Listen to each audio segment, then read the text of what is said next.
Сәлем, құрметті тыңдарман, каналға қош келдіңіз. Енесінен зәбір көрген келін.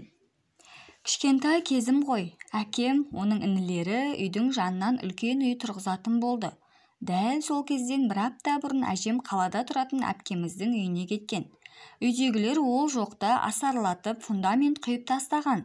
Бәрі бітіп, кірпішін қалайтын уақытта әжем қаладан келді. Келді де үйдің азан-қазанын шығарды. Мына үйді неге менімен ақылдаспай саласыңдар? Кім сызды мына үйдің сызбасын? Маған түк те ұнап тұрған жоқ, бұзыңдар. Ештеңе білмеймін. Әкел қағаз қаламыңды, мен сызып берем деп, іргетасы қаланып қалған үйдің біраз жерін өзгертіп тастады. Апа, цементін құйып қойдық қой деп әкем шарасыз көзімен бір қарап еді. Саған біреу менімен ақылдаспай тірлік қыл деді ме?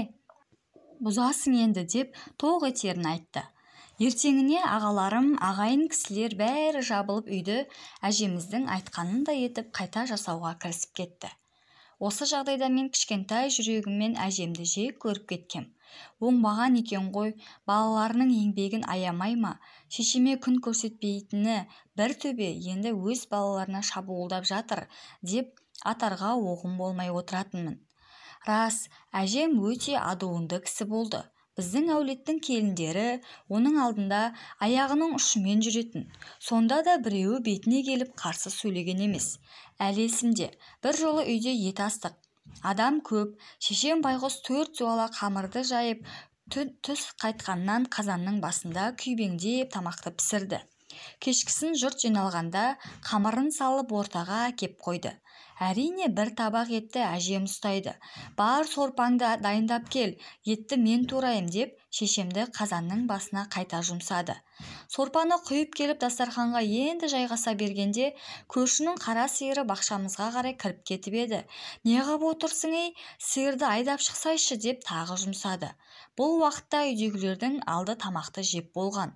Ырсылдап сиырды ауладан шығарып келген шешем дастарханға жайғасып еді. Алдына жақ қойдың тұяғы, ішек қарын салынған тамақты сырғытып жіберді. Манадан бері қазанның басында күйгелектеп бар шаруаны құлшақ атқарып отырған анама бір тістем қаракесек еттің бұйырмағанына ызам келді. Алғаш рет осы күні әжеме қарсы сөз айтыппын. Өзім әлі баламын ғой. Сөйтіп алып, әже, ұялмайсыз ба? Мамама неге қалған құтқан ішек қарынды беріп отырсыз? Осы ауқатты пісірген мамам емес пе? Бір түйір ет алып қалсаңыз болады ғой. Ертең қартайғаныңызда сізді бағатын осы мамам емес пе деп осып сөйлеп тастадым. Ойбой, мына қызға тіл бітіп, қақшаңдай бастапты ғой. Не болды? Емешегің езіліп, өлмейді қараңғағыр. Баяғыда өзіміз тамақтың тұзын көріп жүріп тойып қалатынбыз.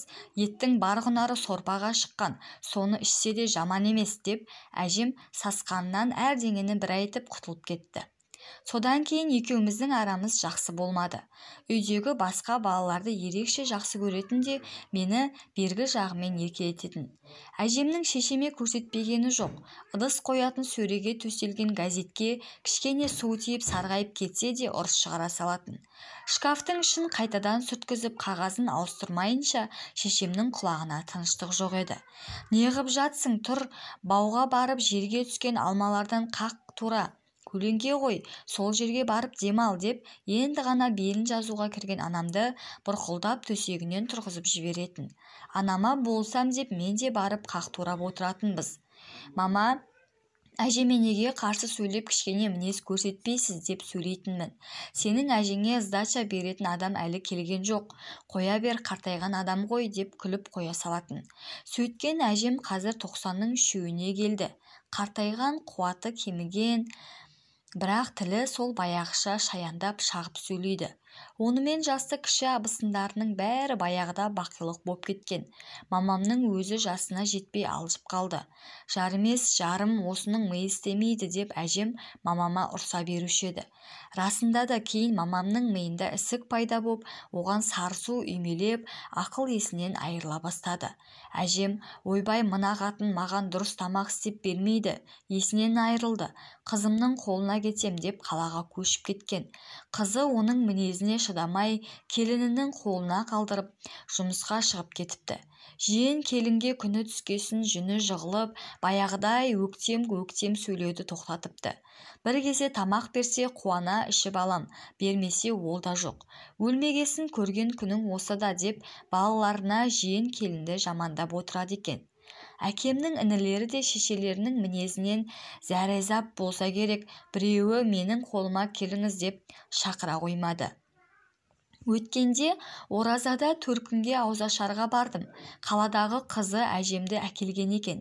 Екеуміз оңаша қалғанда, әй қазықбас, кішкентайыңнан қақа тұяқ едің, барған жеріңе сыйып жүрсің бе әйтеуір, ол жақтағыларға қақшаңдай берме, келінсің, не айтса да көне бер, енеңе қарсы сөйлеме деп ақылын айтты. Үндемедім. Бір уақытта бізді қашанғы жүрер дейсің, қанша күніміз қалғаны Құдайға ғана аян.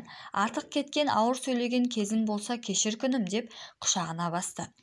Ішімдегі ренішті айтып салғым келіп еді, бірақ өзімді көмейге келген өксігімді әрең бастым.